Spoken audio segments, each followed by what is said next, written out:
Saludos, profesor. En esta oportunidad le presentamos el avance 4 de nuestra investigación que se enfoca en el efecto o el impacto del desarrollo financiero en la productividad agraria en el Perú durante el periodo 2000 a 2024. Hemos realizado diferentes correcciones según las recomendaciones que hemos ido recibiendo de usted a lo largo de estas clases. Comenzando en la contextualización, resaltar que el Perú ha tenido la actividad agrícola como una de sus actividades primarias a lo largo de su historia, así como ha sido la más importante hasta la Revolución Industrial. Respecto a los datos, en el Perú este sector ha sido muy relevante, pues reúne cerca del 24% de la PEA nacional, pero tiene una contribución cercana al 6% del PBI. Esta situación es peligrosa en sí misma si se la compara con la evolución normal de las economías alrededor del mundo, donde se ve que existe una transición de economías rurales a tecnológicas y urbanas. Y en esta dinámica se tiende a reducir la contribución del sector al Producto Nacional y también una reducción de la PEA. ¿Por qué? Porque se opta por distribuir el esfuerzo productivo de la nación a actividades tecnológicamente más avanzadas. En el Perú observamos que si bien por la parte de la contribución al PBI el Perú sigue esa tendencia, la población no está trasladándose de este sector y que hace permanece en una actividad que se está volviendo cada vez más precaria,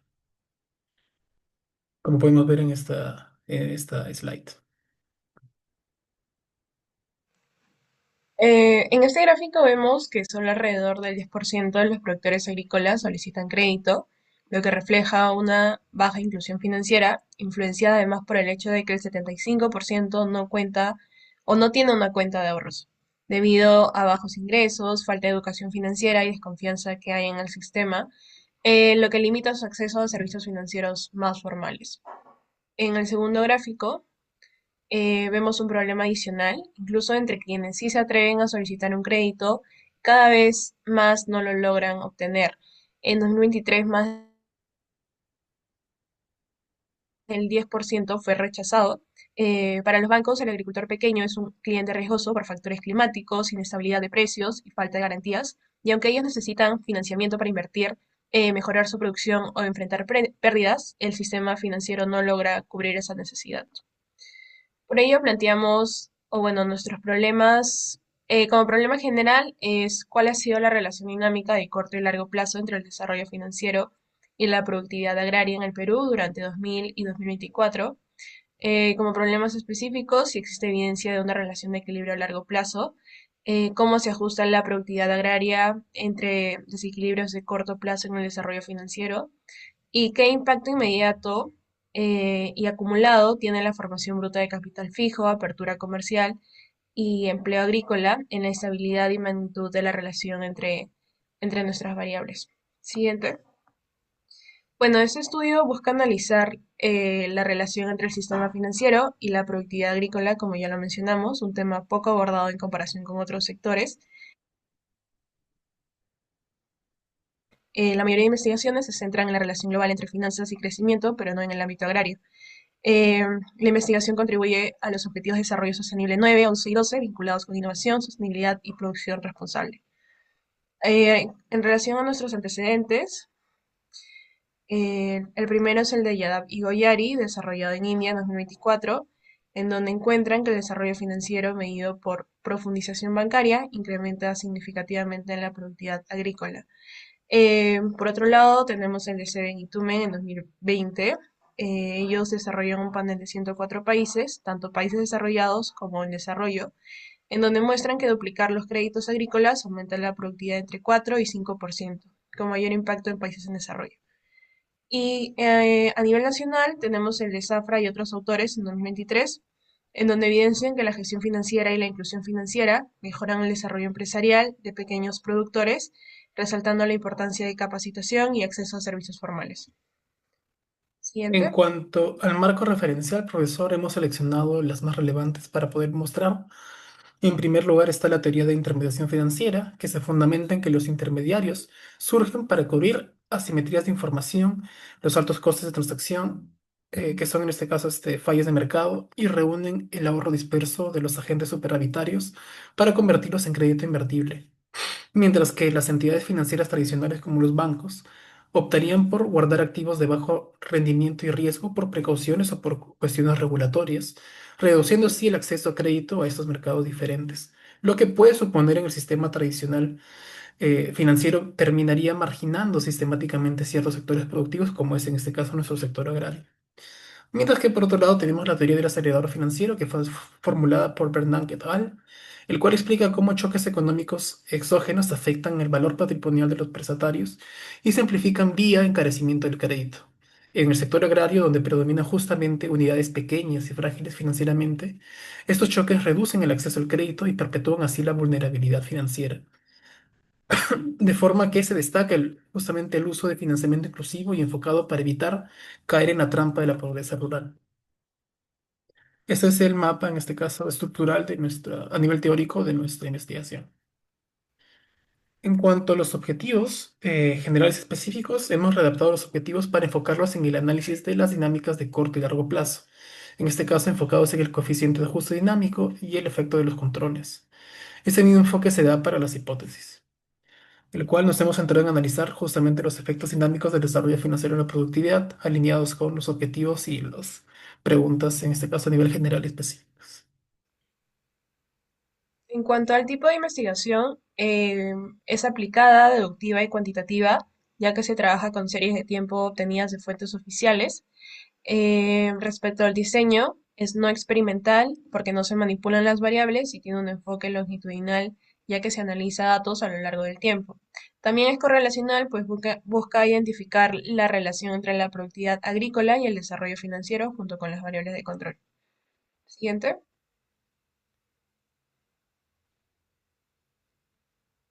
Respecto a la dimensión de las variables, como variable dependiente tenemos a la productividad agrícola, medida mediante un índice con año base del 2015. Este indicador muestra qué tan eficiente es el uso de los recursos como la tierra, el trabajo y el capital en la producción, incorporando aspectos de progreso técnico, innovación y gestión eficiente. Entre las variables explicativas contamos con el índice de desarrollo financiero, expresado en una escala del 0 al 1. También tenemos la fuerza laboral agrícola, que corresponde a la población económicamente activa dedicada al sector. Formación bruta de capital fijo, también agrícola, y apertura comercial, expresada mediante un índice del 0 al 1 también. En cuanto al procedimiento de recolección de datos, se recolectaron inicialmente 35 datos anuales del periodo de los 90 al 2024. La información fue obtenida de fuentes oficiales directamente y confiables como el Departamento de Agricultura de los Estados Unidos, USDA, el Instituto Nacional de Estadística e Informática del Perú, el Fondo Monetario Internacional y FADESTAT para datos agrarios, en este caso, o específicamente sectoriales. Además, se utilizó el método Denton-Cholet para desagregar las series anuales a una de alta frecuencia, utilizando en este caso series trimestrales del 2000 al 2024 como variables anclas. De esa forma obtuvimos 96 observaciones y también utilizamos el método Census X13 en IBIUS para poder realizar la desestacionalización en las variables que se requerían. Bueno, para asegurar que la desagregación fuese económicamente consistente, utilizamos variables ancla específicas para cada tipo de serie basadas en indicadores que reflejen directamente la dinámica con el sector. Para productividad total de los factores se desagregó usando el PBI real agropecuario en serie trimestral. Para el índice de desarrollo financiero mediante los créditos reales del sector agrario. eh, y así para las demás variables, ¿no? Para el caso de apertura comercial, utilizamos las exportaciones agrícolas trimestrales. Em, Respecto a nuestro plan de análisis, en primer lugar empezamos con las estadísticas descriptivas de las variables y la prueba de normalidad. Seguimos con un análisis de correlación y covarianza. Luego de ello aplicamos las pruebas de Dickey Fowler aumentado y de Felix-Perron, seguido de una preespecificación del VAR para las pruebas de Johansen, ¿no? Continuamente realizamos la prueba de cointegración de Johansen. También en el plan de análisis especificamos el modelo. Después de diferentes tratamientos y hallazgos en los puntos anteriores, se observa el orden de integración de las variables y nos llevó al modelo, en este caso BEC, que incorpora vectores de cointegración para ver las velocidades de ajustes y capturar las dinámicas de corto y de largo plazo. Hecho el modelo, se realizarán las pruebas del supuesto del modelo, en este caso autocorrelación, con multiplicadores de Lagrange, elasticidad de Bridge-Pagan-Godfrey y Arch de Engel, y normalidad con Jarque-Vera, y también las pruebas, en este caso, más adelante podemos ver las pruebas, en este caso, de estabilidad con la prueba del polinomio inverso. Y también realizamos las pruebas de Q-sum y Q-sum-Q, donde se evalúa la estabilidad estructural de los parámetros en cada ecuación de nuestro modelo, y también la función de impulso-respuesta en un horizonte de 20 periodos. Ahora, respecto a los resultados. Bueno, en esta tabla se presentan los estadísticos descriptivos de todas las variables utilizadas en el modelo. En primer lugar, se observa que los valores de media y mediana son bastante cercanos para todas las series, lo que indica que no existen distorsiones fuertes en su distribución. En términos de asimetría y kurtosis, la mayoría de las variables presentan valores cercanos a los de una distribución normal, y con la prueba del Harke-Vera se confirma que todas tienen un comportamiento normal y significativo. Siguiente. En la matriz de correlación vemos relaciones fuertes y positivas entre productividad de los factores y variables como inversión agraria, apertura comercial y el desarrollo financiero, con coeficientes superiores a 0,8, indicando que cuando esas variables aumentan, la productividad también tiende a mejorar. Para el caso de fuerza laboral, muestra una relación prácticamente nula con la productividad. Luego aplicamos la prueba de Dickey-Fuller aumentado. En este caso, se muestra la primera diferencia de nuestras variables y de acuerdo a los estadísticos del test, para todos los casos, el estadístico supera los valores críticos tanto al 1%, al 5% y al 10%, considerando las especificaciones con tendencia, con constante y con constante intendencia. Eh, Eso también lo confirma la prueba de Phillips-Perron, en donde nuestras variables indican tener un orden de integración 1. Bueno, en esta tabla se presentan los criterios de información usados para determinar el número óptico de rezagos para el modelo VAR. En nuestro caso, el criterio Akaique marca como mejor opción el rezago 6 y seguido a ello utilizamos o hacemos la prueba de integración utilizando 6 rezagos. Eh, En la prueba de cointegración, el estadístico trace supera el valor crítico en los rangos 0, 1 y 2, lo que indica presencia de relaciones a largo plazo. Eh, en esta tabla podemos concluir que el modelo presenta dos vectores de cointegración, es decir, dos relaciones de equilibrio de largo plazo entre las variables, lo que nos lleva a estimar un modelo Beck. Entre los hallazgos del modelo Beck en el corto plazo identificamos dos vectores de integración, pero en la ecuación de la productividad, la primera, los coeficientes de corrección son pequeños y estadísticamente no significativos, por lo que en términos económicos no habría evidencia de que la productividad ajuste de manera sistemática desequilibrios en el largo plazo. En cambio, sí sucede con la fuerza laboral agraria, que presenta un término de corrección negativo y altamente significativo, corrigiendo alrededor del 10% del desequilibrio por periodo. Y también la apertura comercial responde de forma estable a ambas relaciones de cointegración. Eso sugiere que los desajustes, en este caso, se absorben principalmente vía reasignaciones de tierra y de trabajo, mientras que ni el desarrollo financiero ni la inversión agraria muestran mecanismos de corrección significativos, lo cual es coherente con un efecto del sistema financiero sobre la productividad predominantemente gradual y de largo plazo. En cuanto a los hallazgos en el largo plazo, vemos las dos relaciones de equilibrio, una normalizada para productividad y otra para el empleo. Centrándonos en la relación con la productividad, encontramos que al crecer en 1% la inversión en capital físico, la productividad aumenta aproximadamente en 1,1%. Esto confirma el rol central de la acumulación de capital. En cambio, el desarrollo financiero muestra más bien un efecto no lineal, en forma de U. El punto de giro se ubica alrededor de 0,33 puntos en el índice IDF.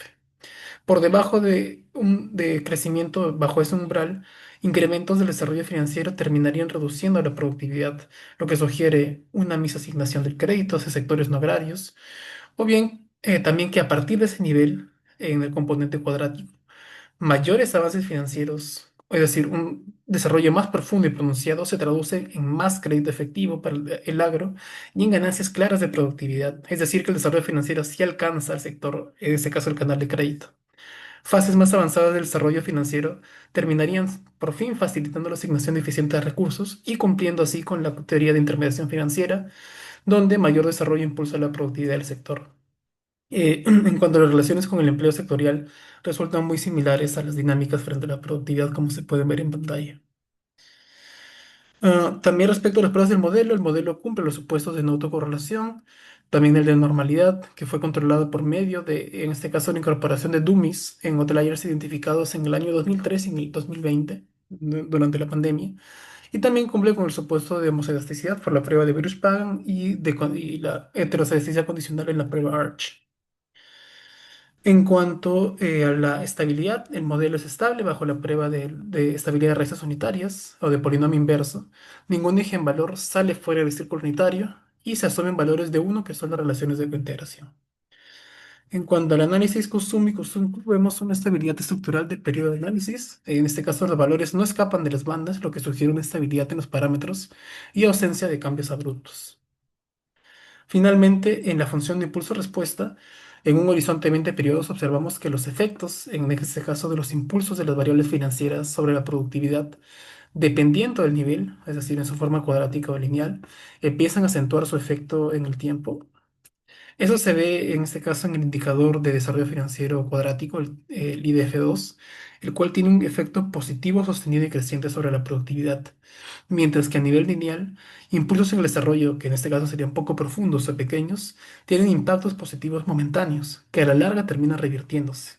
Es decir, que si el impulso del desarrollo financiero es pequeño, no sería suficiente para provocar aumentos sostenidos en la productividad, pero además terminarían generando posibles episodios de sobreendeudamiento, de mala asignación, que termina siendo nocivo para la productividad. Cambios, en este caso, profundos en el desarrollo financiero, más allá de cambios marginales, sí terminarían generando ganancias de eficiencia que se acumulan y acentúan en el corto para el largo plazo, como podemos ver en las funciones de impulso-respuesta en pantalla. Así llegamos a la discusión. Frente al marco teórico, esos hallazgos sugieren la idea de la inversión, en este caso financiada vía intermediarios financieros, sería ampliamente intensiva en costos de interacción y aprendizaje, mientras que el acelerador financiero, en el caso de DIF2, podemos observar una relación donde potencia una mejora sostenida en el desarrollo. Se fortalecen los balances, se reduce la prima de financiamiento externo y así simplifican las mejoras en la productividad, lo cual no es compatible con el comportamiento del desarrollo financiero en un nivel pequeño o en este caso bajo, como hemos visto en un crecimiento bajo el umbral que hemos podido ver en las relaciones de largo plazo, en este caso en la versión lineal.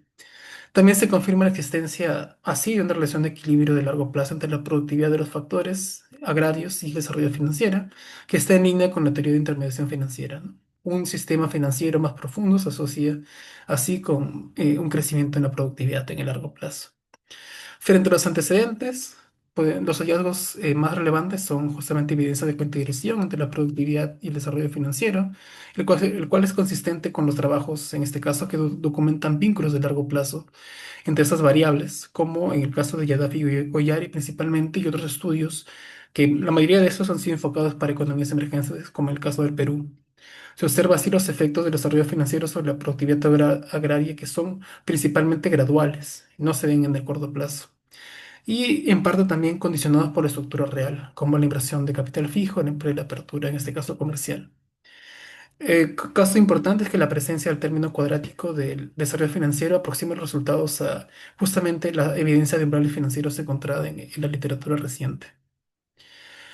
Frente a las hipótesis general y la hipótesis específica, la existencia de un equilibrio a largo plazo entre la variable de productividad y desarrollo financiero y los indicadores reales es aceptada, así como el papel significativo de la formación de capital bruto fijo y del crédito en dicha relación.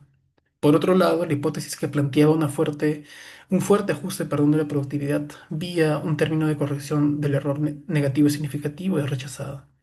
La productividad no corrige directamente los desequilibrios y el ajuste recae principalmente en variables reales, lo que matiza la fuerza del mecanismo, en este caso, del acelerador financiero en la agricultura peruana.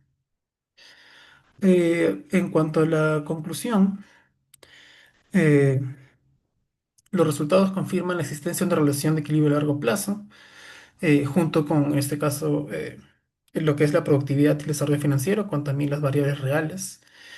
Y el hallazgo clave creo que es, en este caso, consideramos que es el impacto del desarrollo financiero sobre la productividad no es lineal, sino que tiene una forma de U, donde un crecimiento reducido inicial en el desarrollo financiero se asocia a una reducción en la productividad sectorial. Es decir, que si crece un poco, este crecimiento está sesgado hacia otros sectores que terminarían afectando, en este caso, al desarrollo, en este caso, de la productividad del sector agrario.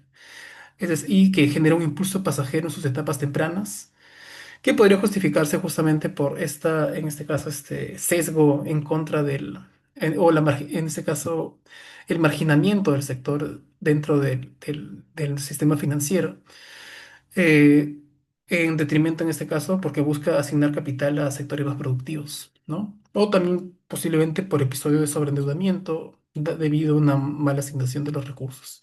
Mientras que en crecimientos tras ese umbral, es decir, etapas más avanzadas y profundas del desarrollo financiero o amplios niveles de crecimiento, vemos que ahí sí el canal de financiamiento llega al sector agrario y permite así grandes beneficios respecto a la productividad. Nuevamente, resaltar que fases más avanzadas de desarrollo financiero sí facilita la asignación eficiente de los recursos, mientras que crecimientos menores a este umbral terminarían siendo nocivas, en este caso porque el capital se escapa y prefiere otro tipo de sectores, marginando así el sector. Entonces vemos que se cumple en este caso la teoría de la intermediación financiera, donde un mayor desarrollo en grandes niveles impulsa la productividad del sector, mientras que uno pequeño poco sostenido no solo es suficiente para generar un cambio, sino que incluso puede llegar a afectar o dejar relegado a ese sector. En cuanto a recomendaciones, en términos de política económica, los resultados sugieren priorizar reformas que terminen consolidando el desarrollo financiero más allá de niveles meramente extensivos, en este caso de crédito, y más bien se fortalezca la competencia bancaria, la regulación prudencial y los instrumentos que sean especializados y enfocados para el sector agrario, de modo que el sistema alcance el umbral a partir del cual el desarrollo financiero sí contribuye de manera sostenida a la productividad. Y tener cuidado, porque puede ser peligroso en este caso si se hace un crecimiento en el desarrollo, digamos, a bajos niveles, ¿no? Esto también se debe complementar con políticas que reduzcan la informalidad rural y mejoren así la calidad de la inversión en capital fijo, para evitar que esta expansión financiera se derive más bien en una mala asignación de recursos que resulte nocivo para el sector. En cuanto a recomendaciones de investigación, se recomienda extender el análisis a modelos no lineales más explícitos, como por ejemplo podemos encontrar en los modelos de umbral o de TBEC, y incorporar desagregaciones regionales o por tipo de cultivo y así contrastarlas con resultados de paneles internacionales para poder evaluar la robustez del canal financiero con la productividad en distintos contextos institucionales. Gracias.